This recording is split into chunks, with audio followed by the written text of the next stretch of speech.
Hello, welcome to this live. I am super excited to be here, geeking out with you today about feet and particularly bunions. So, if you don't know me well enough yet, you will soon find out that I'm kind of a foot nerd, kind of a foot geek. So, as you come into this live, let me know that you're here. Send me a message, send me hi, hashtag live. If you are watching this on a replay, give me a hashtag replay.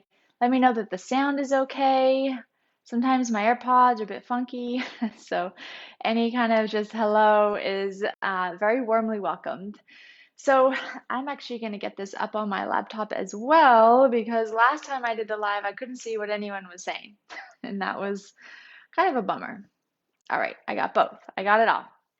So today we are talking about bunions. Bunion surgeries are very interesting, and like I said, I'm a kind of a foot geek. I am really big. My entrance into the kind of health and wellness spectrum into this whole industry was in the realm of athletic therapy, so working with athletics, as well as very deeply engrooved into the nervous system and biomechanics. So bunion surgery is like biomechanics all day long. So I have a lot of really interesting things to say about bunion surgeries. And then most importantly, we're talking about our scars. We want to know how can we work these scars so that we can fully resolve long-standing issues that we are experiencing. In this Facebook community, the Radiantly Alive Woman, we are always talking about scars that have a high importance, particularly from the head to the pelvic floor. So I am always referencing the 5 areas in the body that are highly influential to women's health and well-being, our physical health, but as well as our emotional and energetic health. These 5 are our throat and neck. Number 2, chest and breasts. Number 3, abdomen. Number 4, pelvic floor. Number 5, low back, spine, and pelvis. I'm very heavily focused on these 5 areas because they matter so much to how we feel. I always express this very long kind of symptomology list that ranges from chronic pain, joint discomfort, digestive issues, inflammation, swelling, bowel, bladder problem, fatigue, decision fatigue, exhaustion, depletion, not feeling like we're trusting ourselves or that we're connected to our body. And all of this is very likely coming from these 5 places that I just mentioned. And then I give a kind of a caveat.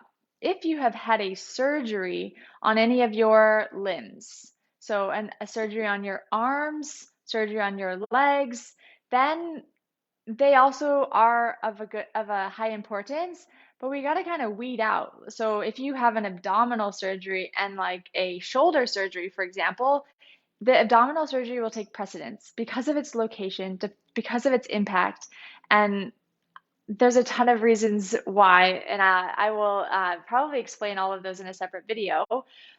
But we also want to like put a few different surgeries high on the priority list, and one of those surgeries is bunion. Bunion surgeries are super, super important, and I'm going to highlight that as best I can. Other like limb surgeries that are of high importance are joint replacement surgeries, like knee or hip are like the most common ones. Those are also way up there. And the reason for that being is, and I'm going to just toss this out here, as this is the first kind of time we're talking about orthopedics here, which is awesome because, like I said, this is like my jam.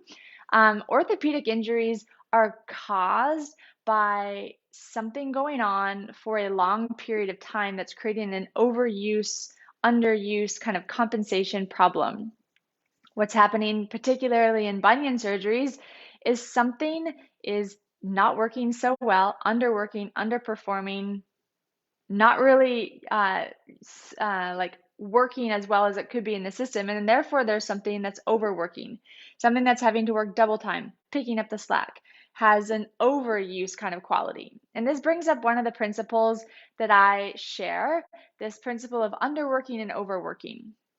This is a principle that we talk that is like present in all everywhere. I think it's like a universal principle, so it absolutely works for the body. This also applies for all orthopedic kind of surgery injuries. Anything where there's overuse, where we've had to replace the joint completely, or in a bunion surgery, either like file down or cut down bone and or put in steel rods. This is also just as valid for spinal surgeries, like spinal fusions, where there's been so much stuff going on, usually a progression of kind of methods that usually start as a cortisone shot types of therapy and like progress in some variation with discectomies that maybe don't go so well and then end up in a spinal fusion. Of course, there's a lot of other variations, but just as you kind of see that walk, that kind of progression to a point where there's so much compensation that it destroys the joint. It actually degenerates the joint at like an accelerated pace. This is what's going on with bunion surgeries. And why I'm bringing this up right now before we get into like our 3 sections is because this is not necessarily part of how I want you to think about resolving the scar, but it is super important when we talk about what to do. And what I mean by that is when you have a surgery like a bunion surgery or a hip replacement or a knee replacement or anything else, what has happened is you were moving in a way that was very inefficient, that really caused some wear and tear on that part of the body. And then you got a surgery, but it's very likely, like very high, that you're still moving in that poor way. The inefficient movement patterns are still there, regardless of if you had the surgery or not. The movement pattern, like the neurology, is still locked into the system. So we need to consider this when we're trying to figure out how do we resolve the potential stuff that's going on post-surgery and how can we like think holistically to really resolve long-standing problems. Because it may not be that you have a bunion surgery and then are experiencing digestive issues and poor sleep and all the other kind of symptomology that I talk about so frequently. However, it does greatly impact the way that you move your body. And we'll talk about this right away with the feet. The feet are the first thing that hit the ground. The feet have an incredible amount of bone and articulation. It's like the hands and feet are incredible. The amount of shapes and kind of fine-tuned movements that they're capable of compared to like an elbow that kind of just works like a fancy door. So we want to really take that into consideration when we're thinking about this. And think about the symptomology that you're feeling right now on a day-to-day or stuff that comes back again and again. Think about how that may be related to your foot, your bunion surgery, as we kind of walk through these 3 phases, because they are really important and really great. So I'm going to kind of flip between my question area, seeing your questions if you have any questions, and then also my notes. So if you're watching this live, you are benefiting from being able to ask me questions directly, and I can answer them in this video very easily.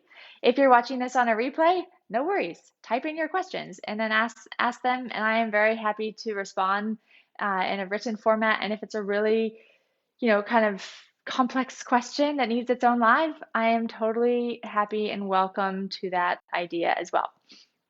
So with all of these SCAR videos, we're going through 3 particular sections. We're always talking about the physical, the physicality of the scar, and also the location itself, which is so important for bunion surgery in particular. Then the second part of all these videos is me talking about the energetic and emotional considerations related again to the scar. And then finally, what to do. How can we actually take a few steps forward? I always give this 1 step followed by the second step, which is unique in particular to that specific scar, so that you feel like you got some answers and you have a forward momentum and direction that you can begin on, which is really important to me in the era of information overload, stuffing our brain full of information. It's really important that you have a doing aspect to this. You actually have something you can follow and begin with. Okay, so let's get into Bunion's physical considerations. So like I just explained briefly, bunions have a serious overworking, underworking problem. One area of the body was overworking because something else was underworking. Bunions are a joint issue rather than a muscle issue.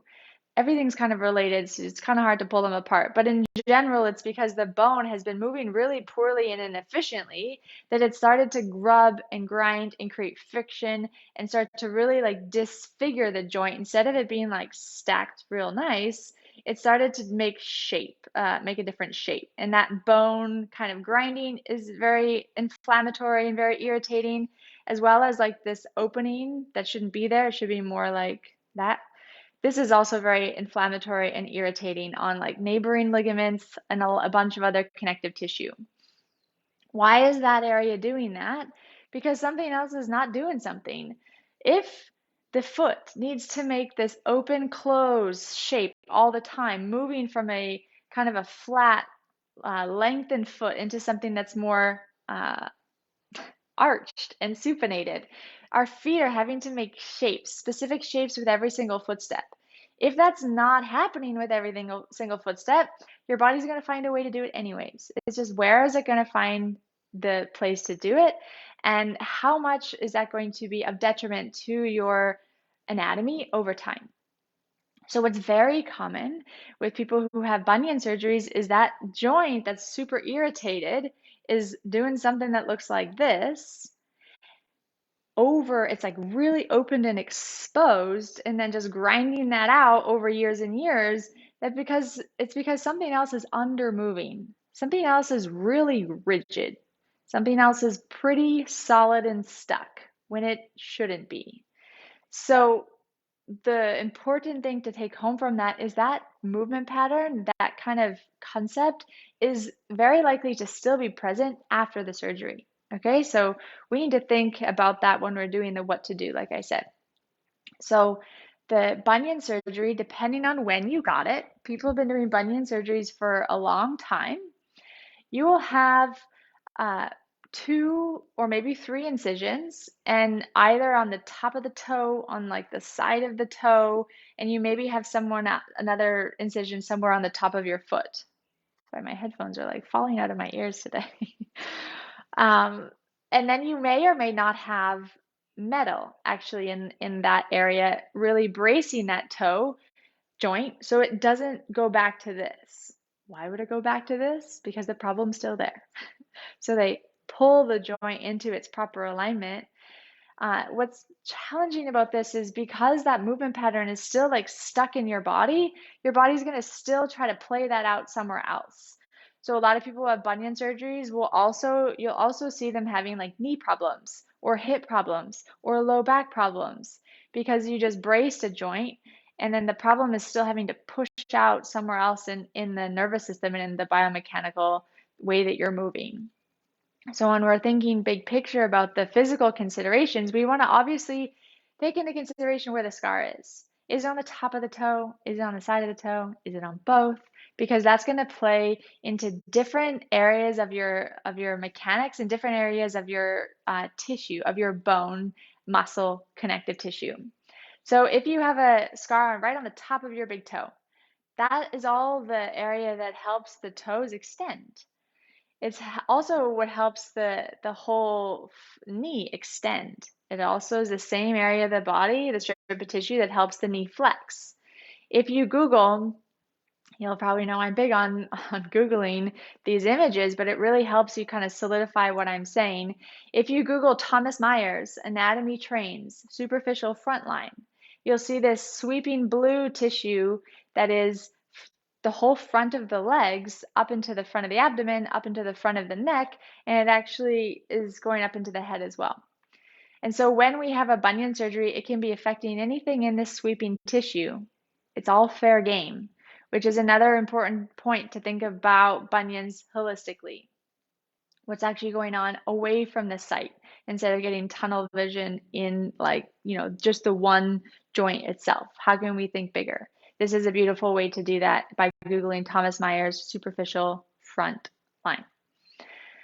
If you have a scar as well as or on like the side of your toe, on like the inside medial part of your toe, this will be irritating a whole different strip of tissue. It will be more irritated to the inside or medial line of your body. This is directly plugged into your groin muscles. This is directly plugged into your pelvic floor, your diaphragm, the deep muscles that hug your spinal column, as well as your jaw. So we got to think like that too. Is this scar contributing to jaw tension? Is it contributing to the feeling of like not really being able to take a full breath or being really challenged with breath? Maybe one of the reasons you don't like to work out with a lot of intensity is because you don't like that feeling of not being able to actually expand and open up in the chest area. That's another example. Then you'll have another scar probably somewhere else on the top of your foot, again impacting that same area that I was just referencing, the extensor, the top of the foot, all the stuff that extends the toes. Now, usually there's no scar on the bottom, on the underneath of the foot.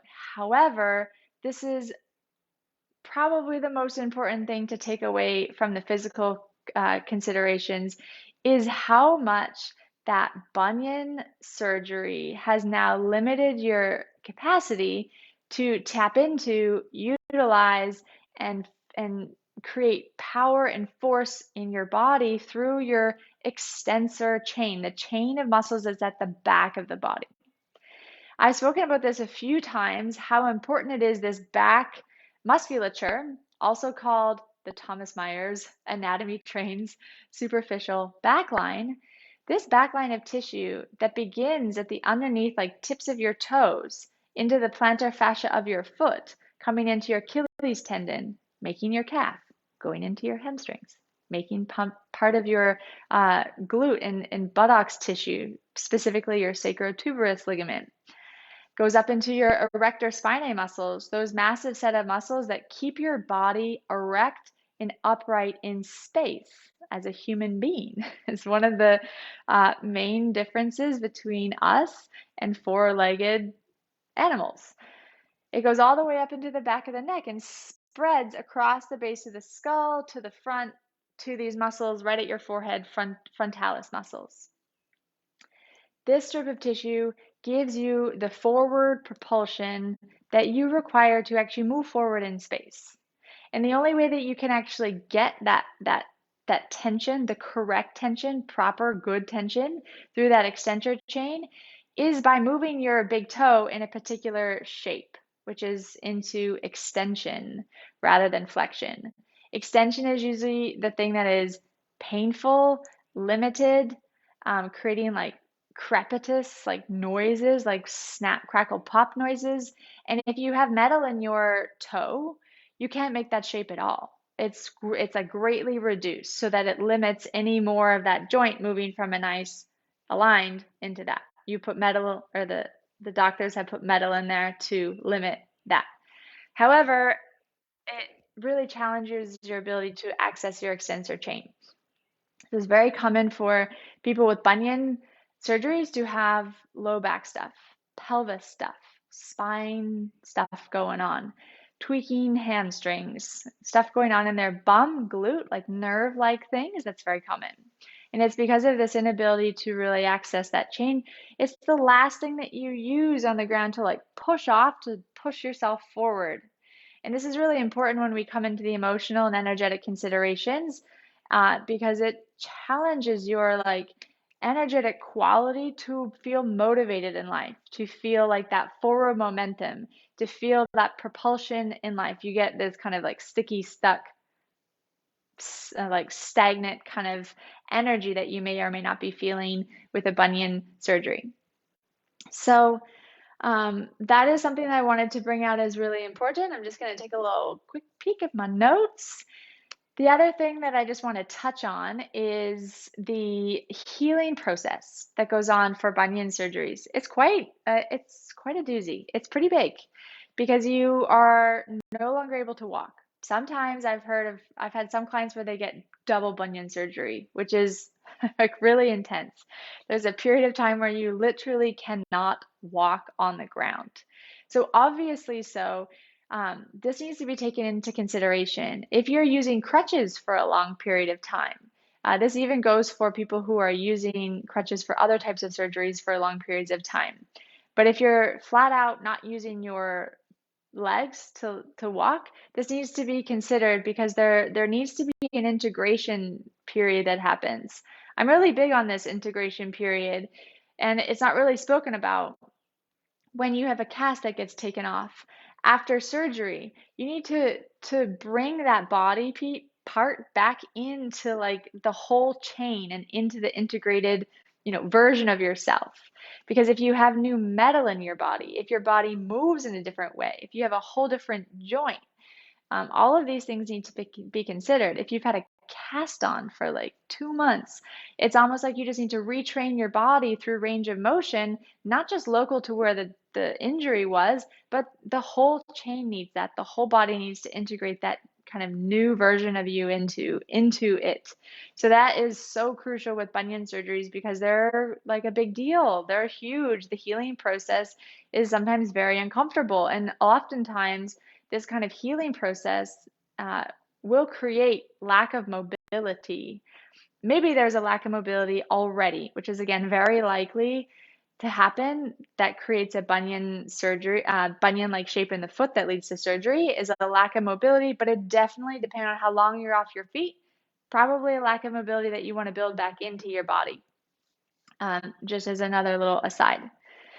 Then there is the obvious thing that all women are probably thinking about, that I hear a lot actually. Two things come out. Bunions are created from wearing high heels, and bunions are genetic. So let's just talk about those really briefly, and then Brandy, I'll get to your question. Um, the first thing I want to say about bunion surgeries being genetic is this is a really common thing that women say, that people say it all the time. Women say it all the time. They talk about, my mom had bunions, so I have bunions too. And there is probably a much more logical, reasonable explanation. When we say something's in our DNA or we're just genetically kind of destined to receive whatever it is, it's very rigid. It's very unworkable. There's like this hardness to it where you just say like, oh, well, I just got it because that's how my parents are. That's how my mom is. It doesn't really feel like there's a lot of workability in that. And as my whole thing is to make things feel workable because in reality, everything is workable. Even if you have metal in your toe, you can receive incredible benefit to doing scar work. There's a lot of good stuff you can do. And when we blame stuff on our genetics, it's hard to feel workable. It just feels like this is the cards I'm dealt with and I'm just gonna not pay attention to it. And so what I want you to look up, and I would love to explain this in more detail, but I don't want to drag this out longer than it needs to be. But it's very likely that bunion surgeries and bunions in general, instead of them being genetically inclined, it's more of a mirror neuron thing that we're doing. Mirror neurons are something that was kind of accidentally discovered where we mirror people that we spend a lot of time with. Like we literally mirror their actions, their movement patterns. An example I always give is when you're like across the parking lot and you see like a whole family walking like the same way, and you're like, oh yeah, that's the Johnson family. I can see them from a mile away because you know how they all walk. This is not necessarily because that DNA is like ingrained in them and they're stuck that way. It's more likely that they've mirrored this habit that is a habit. It can be totally undone and rewound. It's a thing. I've done it many times with my clients, and it makes the reality of it feel a lot more workable. Like you can actually move through the idea of I'm stuck with bunions because my mom has them and my grandma has them and I know I'm going to get bunions. It doesn't need to be that way. You can put in proper movement patterns. You can put in good quality movement and good quality education about your body and mind so that you understand that everything is workable because that is the truth. Then the second thing that I hear a lot of is that bunions are from high heels.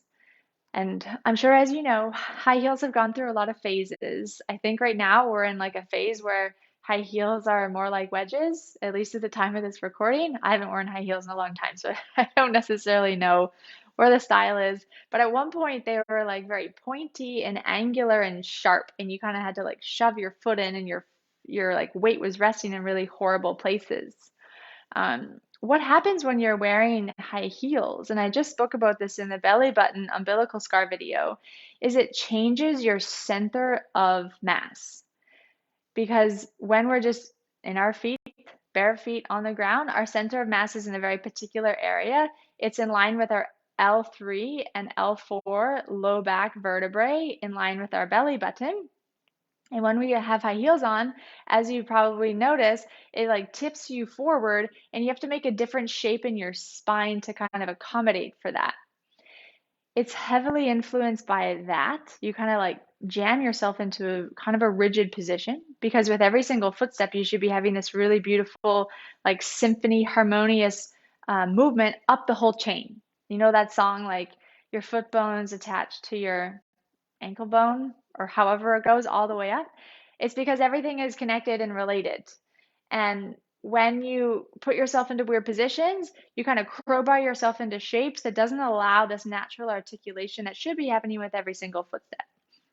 So it's a lot of it is that portion just on itself. We have to actually change the way that we're walking when we put on high heels because of that, because of how we have to modulate and shape our spine. We have to lock certain things up into different positions. Like our pelvis usually gets kind of jammed into a particular position, and that creates an impact through the whole leg and down into the foot. Like I was talking, underworking and overworking at the beginning of this video. It also is, of course, like how you're actually resting in your foot. And the fact is that before you probably put on the heel, you maybe didn't have the best foot mechanics. It's pretty, there's a lot of reasons why we don't have good foot mechanics these days. And if the high heel probably amplified that. It probably brought it out, especially if you're, heavily wearing heels in a phase where you had those monster like high heels on and they're just really cramming your foot. So that's just another perspective. It again makes it feel more workable. We don't necessarily need to blame the shoe. What we do want to do is we want to put proper, full movement into areas of high importance. In particular, for me, and what I'm going to share with you, put quality biomechanical precision-like movement in your spine, in your hips, and obviously, therefore, in your pelvis, because the pelvis just kind of moves around as it's sandwiched in between the hips and the spine. So that I think, I mean, I could go on and on around bunions and physical because of my background in this world, in this domain, but I'm going to just pause it there and go into the emotional and physical after I answer this question. I just got to click this little see more. There we go. Okay, Brandy, I'm going to read this out. I've been avoiding surgery, but my bunions, both particularly on the right side, have become increasingly sore with activity, hiking, running, and I have noticed the right knee gives me some trouble on hikes now as well. Yeah, so I just said that too. So that's nice that you just affirm that. I saw an OT who assessed me and set me up with orthotics and the night splint, which has helped a bit but hasn't solved the problem. Where do I go to relearn how to move my feet properly and reduce this pain and soreness, hopefully prevent my need for surgery? Cool. This is a great question. This is like bringing out my super geeky side. I don't necessarily work primarily in like foot movement patterns, but I did. I used to. And so I know so much about this. The place to do this really well online is to Google a amazing, incredible, influential company called Anatomy in Motion. They are a British UK company.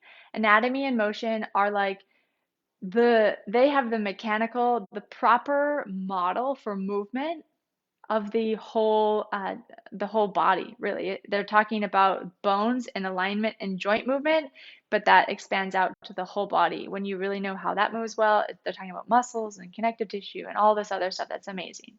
So just to go do some your own exploring, look up Anatomy in Motion. I know they have some online resources now, and they're incredible. And in our world, like you said, your right knee gives you problems. That's because nobody's actually solved the problem of finding the source. So, how can we find the source? Orthotics is another whole topic that I won't dive into here, but orthotics are really challenging because the foot should move. The foot needs to move. There's like 28 some bones and like 30 joints. we have all that potential for a reason. Like our hands, like the articulation that we can make with our hands, we can do all sorts of stuff with our hands. And one of the reasons for that is because of all the tiny joints and all the tiny bones. The same thing in the foot. Our foot should be as adaptable, as moving, as resilient, as able to make these different shapes as our hands.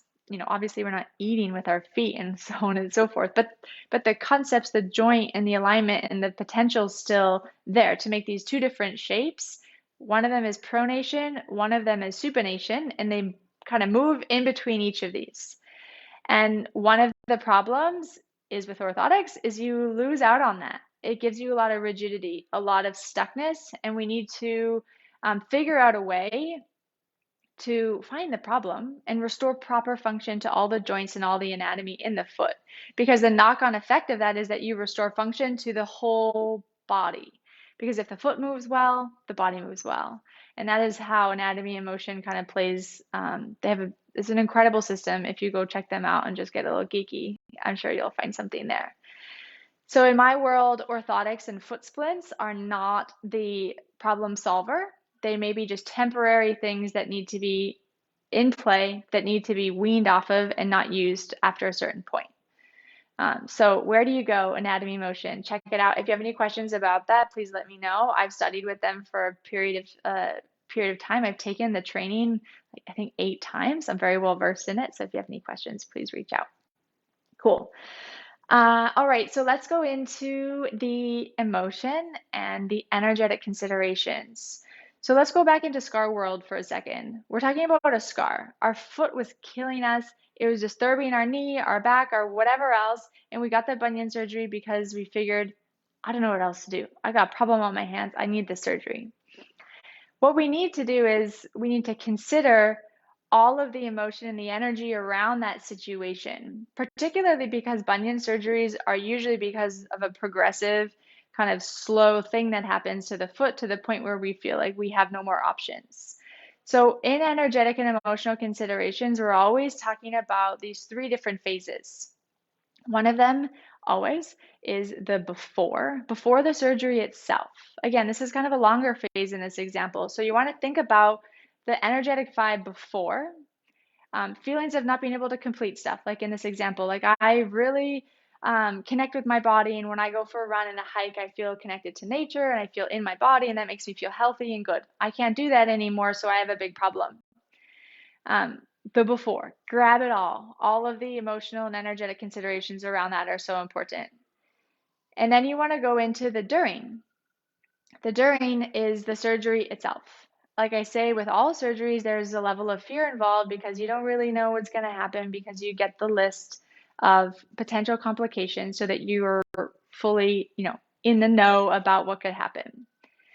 So gather all that. It could also have a lot to do around handling and care in the hospital, relationship dynamics with people who brought you in and out of the hospital, how you felt around that time, a lot of worry, a lot of like intense emotion or like that. Then the after. Depending on how old your bunion surgery is, this could be a relatively short phase or all the way up into decades and decades. So it's really from the healing process itself, which is very long. In a bunion surgery, you can't walk on your feet, which is scary. And the healing of the foot, like swelling and like gravity going in that direction, and well, gravity's always going in that direction, but gravity in that direction, limiting the swelling and the inflammation from being like restored and moved out of the foot. All that is in play all the way up until present day. What kind of feeling do you have about yourself, your inner kind of dynamic, dialogue, feelings, emotions? All of this stuff needs to be considered. So those are the 3 phases I always talk about with emotional and energetic considerations, but particular to a bunion surgery, we want to think about our lack of balance, particularly if you only have 1 bunion surgery. Okay, we want to think about that. You will have a lack of balance. You'll feel a less equilibrium. You'll feel like you're a little bit off tilt. And how does this translate into the emotional, energetic side? You may feel that in your life, like you're a bit chaotic, like you feel like you can't quite find your center, like you're really challenged to just, bring all that focus into one place. And it may feel not so great. And maybe you like literally are just very stubborn, or not stubborn, slipping all over the place. Like you're just falling, can't catch your foot, you're tripping up the stairs, you're tripping down the stairs. All of these things you want to consider with the bunion surgery. Then the other thing that we want to talk about is the posterior chain, that extensor chain that is less active now because of the surgery and the scarring. It's like created a lot of tension and stuckness, and maybe the rods have really like limited the potential of that big toe. So we want to think about the energy of being just kind of stuck in place, not really feeling like you have a lot of oomph to move forward. Maybe you feel like you can't quite get what you need to accelerate and move forward in life. There's this kind of like held back kind of feeling. It's also very likely that you're literally standing more in your heels. So you may have a more rounded, kind of enclosed feeling, which creates a feeling of being closed off, isolated, alone, rather than like a very open, kind of motivated feeling of being in your power kind of posture that you want to think about and consider as well as far as bunions and their surgeries. Then you want to also just consider the surgery and just the feeling of fear. Fear is always present in the body, and fear is related to, in Chinese medicine, the meridian related to the kidney, which is also related to swelling and inflammation, to which you will absolutely have a lot of in a bunion surgery. So we want to think about that as a place of introspection and reflection all around fear. So I think that that's all that I want to say about that. And then let's get into this part, what to do. The preliminary thing that you need to do with every single scar is always the same. You have to do this step. It must be done. You do it for every single scar that you have on your body, not necessarily one after the other. I actually don't advise that. Spend time with one scar. And how I want you to do this is a 3-part practice where you set yourself up. You really relax into starting, and then you want to pick up physical considerations and energetic considerations in the scar itself. So how do you do step 1? How do you do part 1? You got to be somewhere comfortable in your home, or somewhere where you feel safe and comfortable, like you can ease into something for 10, 15, 20 minutes. You're going to make skin to skin contact with the scar, meaning you're going to touch your foot or both feet, one at a time, whatever you want to do. You want to make a meaningful connection where you're actually aware that you're connecting and starting the process of feeling into this scar, which you may or may not have done at all. Or maybe you were doing it in a very simple sense where they said, just massage the scar for like 6 weeks and it'll be okay. I'm asking for you to actually meaningfully connect in with your body and activate the power of touch. So acknowledging that you are touching the scar. Then you close your eyes, and that's part 1 done. Then part 2, I want you to pick up as many physical considerations as you can. So this can be a range of different stuff. If you have metal in your foot, usually touching metal in your body to people feels icky. It feels weird and feels like aversion. It feels like not right because there's something in your body that, hasn't been in your body for a long time. It's not really necessarily natural to have metal in your body. So that usually doesn't really feel good to people. So we want to take that into consideration. We also want to take into consideration any type of numbness, hypersensitivity, feelings of like dullness, irritation, tingly, all of that, including temperature, hot or cold. Feel into that. You also want to obviously feel where it's stuck. Here it will be really, really stuck because the bone is right there. You may actually touch the scar and not even pick up on how stuck it is because the skin on your foot is a little bit tight, and it will be so stuck that it may even be hard for you to feel that it is stuck because the bone is right there and it had to bury itself into that whole big toe, moving probably around into the foot, like the actual arch and base of the kind of midfoot area, to really solidify the scarring so that it didn't reopen and get exposed to the outside world, which, as you know, the body doesn't like because that means all hands on deck to fight infection. So we want to pick up as much physicality of this scar as you can. Where is it puckered? Where is there tension? Where is it kind of the skin pulling out? Where is it getting stuck in? As much as you can, feeling ropiness, all of that. And then you want to move into the last part, which is the emotional and energetic considerations, feeling into those energetic vibes, feelings, states during those 3 phases of before, during, and after. Then you just hang out there for a while. I want you to literally just rest in that experience and see what arises. This is a really important phase because you're going to actually experience your own transformation potential that's locked up and lodged up inside the scar, something that you may not have ever recognized or had on your radar until that moment.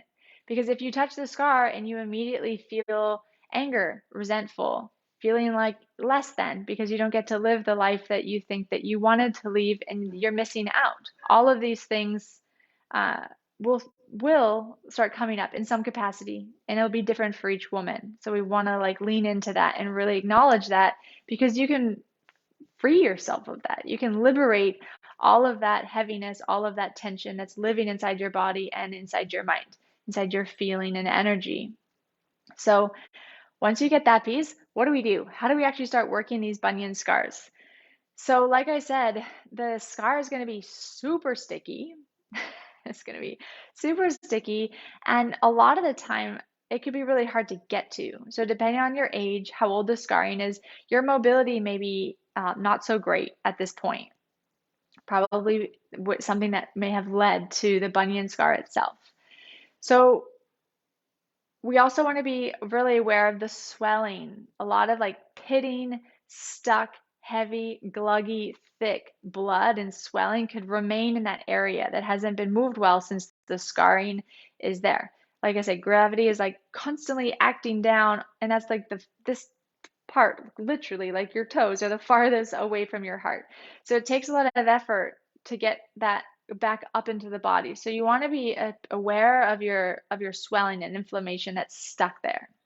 Pitting edema is you stick your thumb in it, you take your thumb out, and it still has like that plasticine Play-Doh kind of groove inside the area where you pushed. That's not good. That requires its own type of care to move that type of swelling. It's incredibly important. So what are we going to do? What do I actually want you to focus on? I want you to focus on good quality spinal movement. Which is like, what is Kendra talking about? Remember when I talked about the 5 areas of the body that are the most influential? They're from your head to your pelvic floor. I'm also talking about the spine. Your head is sitting on your neck, your spine all the way through, your pelvis is resting underneath your spine.